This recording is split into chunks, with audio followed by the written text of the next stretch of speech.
Assalamualaikum warahmatullahi wabarakatuh. Apa kabar teman-teman semuanya, dimanapun teman-teman berada, mudah-mudahan sehat selalu dalam lindungan Allah Subhanahu wa Ta'ala.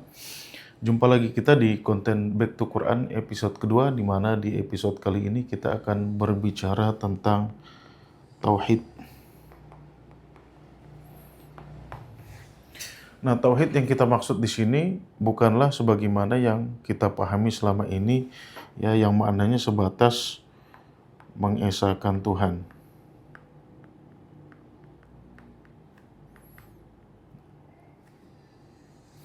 Tauhid yang kita maksud bukan hanya sebatas mengesahkan Tuhan, ya, akan tetapi tauhid di sini adalah kita berbicara tentang entitas-entitas yang ada di alam semesta. Sejauh yang kita ketahui di alam semesta ini dapat kita bagi menjadi 3 entitas, yaitu Allah,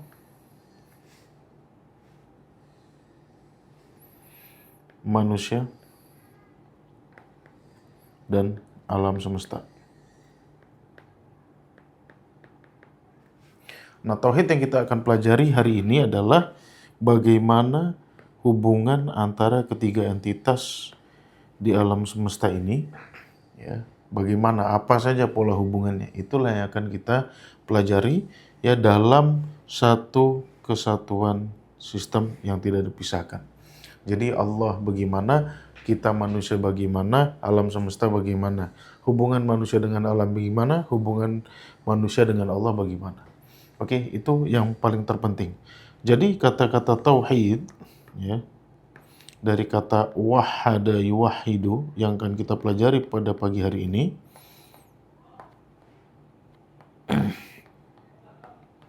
itu bermakna bagaimana ketiga entitas tadi, ya, bagaimana pola hubungannya dalam satu kesatuan sistem. Karena kita ini tidak hidup dalam sistem yang berbeda, ya, kita hidup di dalam sistem yang universal alam semesta ini.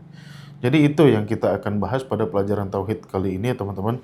Bukan hanya mengesahkan Tuhan, ya, bukan juga kita akan berbicara tentang tauhid asma, tauhid sifat dan sebagainya, tetapi bagaimana pola hubungan antara Allah, manusia dan alam semesta dalam satu kesatuan sistem. Nah, teman-teman, sebetulnya hubungan apa sih yang terjadi antara ketiga entitas ini, ya, khususnya manusia dengan Allah, ya. Nah, dalam tauhid ini kita akan mempelajari 4 hubungan, ya. Yang pertama ada yang namanya hubungan ontologis. Oke. Yang kedua adalah hubungan struktural. Yang ketiga adalah hubungan komunikasi. Dan yang terakhir adalah hubungan moral. Jadi 4 hal inilah yang harus kita perhatikan betul-betul, ya, dalam menjaga pola hubungan kita, ya, antara Allah dengan kita dengan alam. Oke. Sekarang kita menginjak ke tauhid yang pertama, hubungan ontologis, ya. Atau kita bisa juga sebut sebagai tauhid ontologis.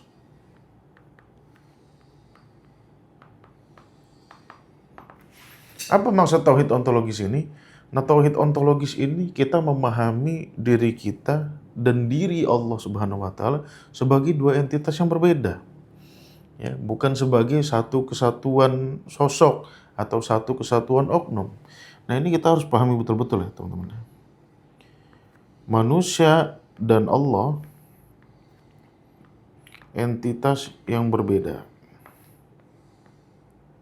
Karena banyak juga teori-teori yang menyatukan antara Allah dengan manusia.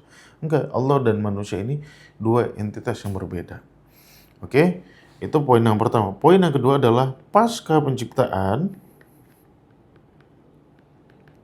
ya, pasca penciptaan, maka apapun yang terjadi pada manusia itu sepenuhnya ditentukan oleh tindakannya sendiri. Nah, ini tauhid yang penting sekali, teman-teman. Ya, tauhid ontologis, apa adanya gitu, dari kata-kata ontologis gitu. Nah, misalnya saja kita lihat di dalam Al-Qur'an surat Ar-Ra'd ayat 13 di mana Allah berfirman, "Innallah la yughayyiru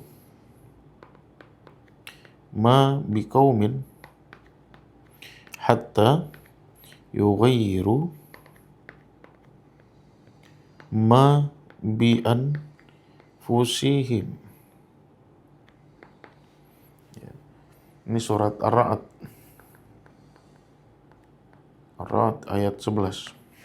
Artinya apa? Sesungguhnya Allah tidak akan mengubah. Ya, tidak mengubah suatu kaum sampai mereka mengubah apa yang ada di dalam diri mereka. Ya. Jadi disinilah kita memahami tauhid ontologis. Ya. Pasca penciptaan, kita sendiri yang menentukan bagaimana hidup kita. Ya. Allah telah memberikan kecerdasan kepada kita. Sejauh apa kita memakai kecerdasan itu untuk kemaslahatan kehidupan kita. Oke, seperti itu. Ini hubungan yang pertama. Kemudian hubungan yang kedua adalah tauhid struktural. Nah, di tauhid struktural ini kita harus memahami bahwasannya posisi manusia itu sebagai subordinat. Sedangkan Allah posisinya sebagai superordinat. Jadi sudah sepatutnya manusia mengikuti apa kata Allah. Ya. Misalnya saja firman Allah di surat Al-Baqarah ya, ayat 21 di mana Allah berfirman, "Ya ayuhan nas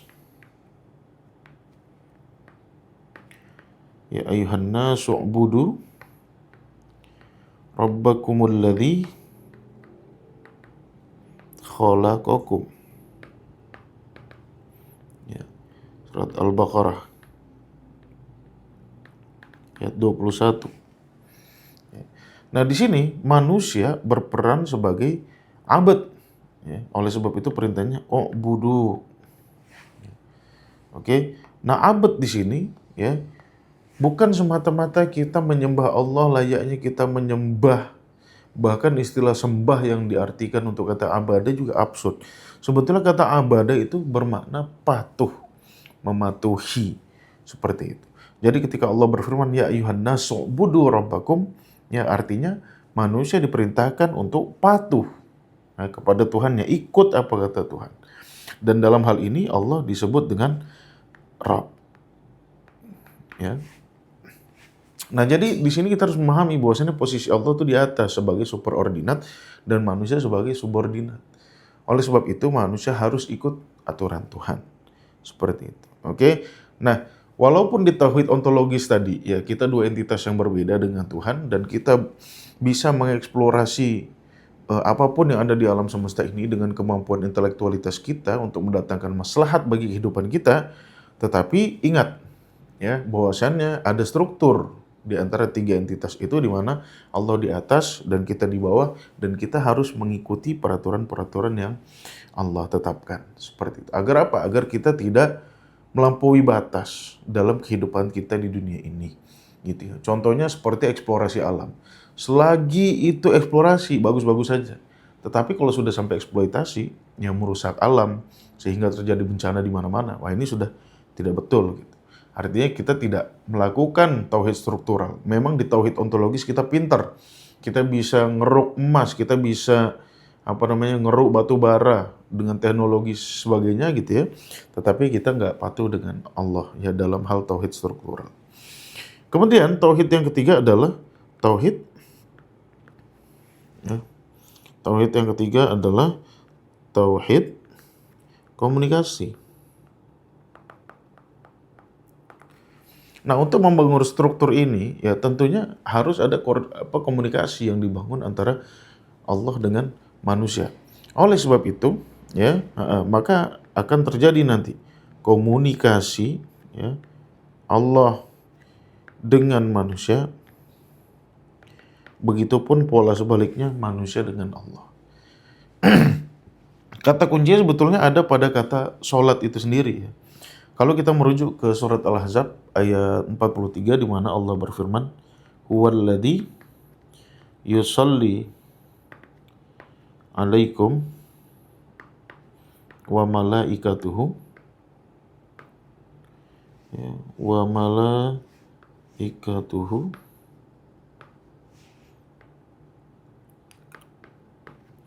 liyukhrijakum minaz zulumati ilan nur." Oke, ini di surat Al-Ahzab ayat 43. Nah, di sini kita bisa melihat bahwasannya Allah dan para malaikatnya ya huwallazi yusolli alaikum, membangun apa yang namanya salawat atau keterhubungan dengan manusia gitu ya. Untuk apa? Liyukhrijakum minaz zulumati ilan nur. Agar kalian keluar dari kegelapan menuju cahaya. Ya, dijamin kalau tanpa petunjuk Tuhan kita tuh kacau balau.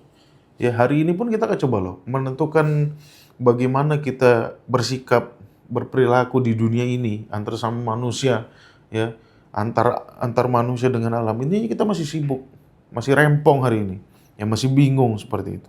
Ya, makanya kalau kita nggak mau tunduk sama aturan Tuhan, mau sama siapa lagi gitu kan. Oke, dan di sini jelas Allah telah memberikan komunikasinya, ya, yang kita tahu sesuatu yang Allah turunkan kepada kita yang dapat mengeluarkan kita dari kegelapan menuju cahaya ya Al-Quran seperti itu. Oke, ini dari sisi Allah kepada manusia. Ya, kemudian bisa juga kita membangun komunikasi manusia dengan Allah.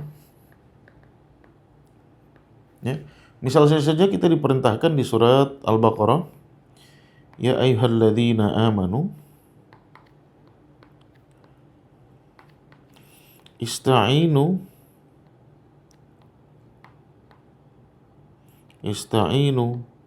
bis sabri wassalah.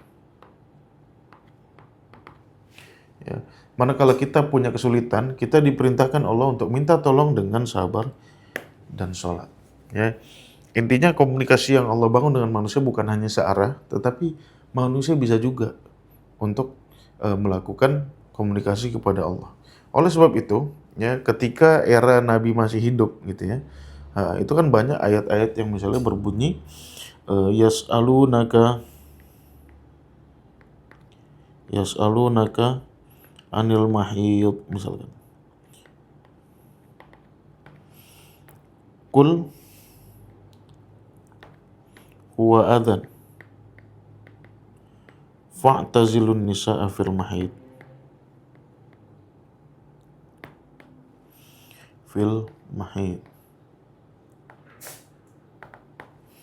Mereka bertanya kepadamu Nabi Muhammad tentang haid itu seperti apa sih? Katakanlah bahwasannya itu adalah penyakit darah kotor gitu. Fa'tazilun nisa'a fil mahid. Nah, ini merupakan contoh ayat di mana umat Islam membangun komunikasi kepada Allah melalui Nabi Muhammad gitu ya, sehingga mereka mendapatkan jawaban berupa wahyu yang menjelaskan ya. Contohnya ayat ini ya yas'alunaka 'anil mahid qul huwa adzan fa'tazilun nisaa fil mahid. Oleh sebab itu Allah mengatakan di surat Al-Ahzab ayat 156 ya, di mana Allah mengatakan innallah wa malaikatahu yusalluna 'alan nabi. Jadi komunikasi ini sebetulnya pada awalnya dibangun dengan perantara nabi. Ya, yusallun, keterhubungan Allah dan para malaikatnya tidak langsung ke individu manusia, akan tapi melalui nabi.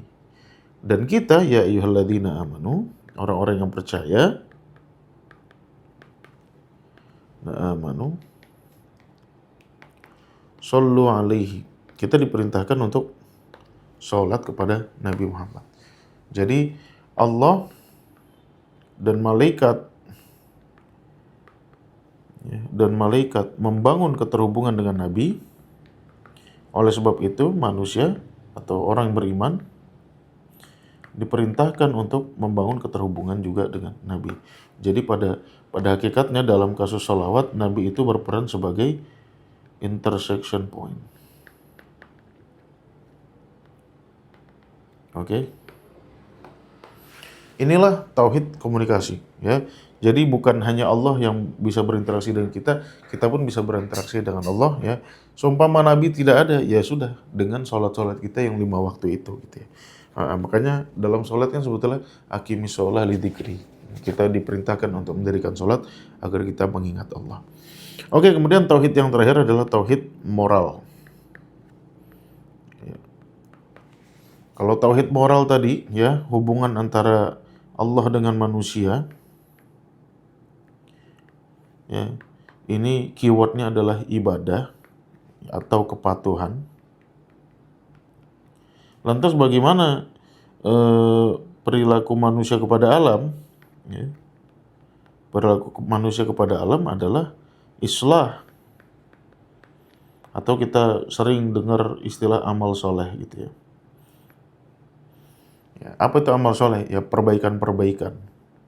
Jadi jangan sampai kita yang hidup di dunia ini, yang mana dunia ini menjadi ekosistem kehidupan kita, malah kita rusak. Oleh sebab itu, ya, untuk menjaga moral, ya, manusia kepada Allah adalah kepatuhan dan jangan menyekutukan Allah. Ya, oleh sebab itu Allah berfirman juga di surat An-Nisa ayat 36, wa'budullah wala tusyriku bihi syai'an. Ya, surat An-Nisa ayat 36. Ya. Ini sebetulnya moral dasar yang Allah berlakukan kepada manusia, gitu ya. Patuh kepada Allah dan jangan menyekutukan. Adapun perilaku kita kepada alam, ya, Allah berpesan wala tufsidu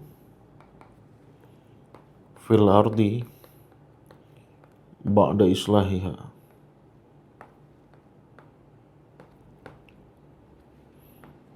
Ya, ini ada di surat Al-A'raf ayat 56. Ya, intinya Allah telah menjadikan bumi ini sebagai ekosistem yang nyaman untuk kehidupan kita.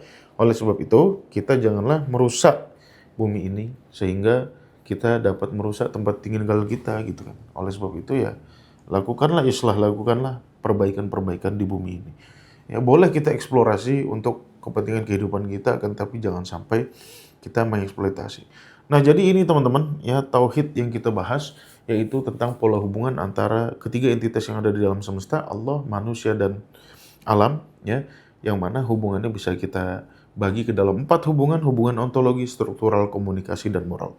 Hubungan ontologis, kita memisahkan diri dengan Allah, kita sendiri, Allah sendiri, dan kita diberikan kebebasan untuk mengeksplorasi kemampuan kita, sehingga kita bisa mendatangkan maslahat dalam kehidupan kita.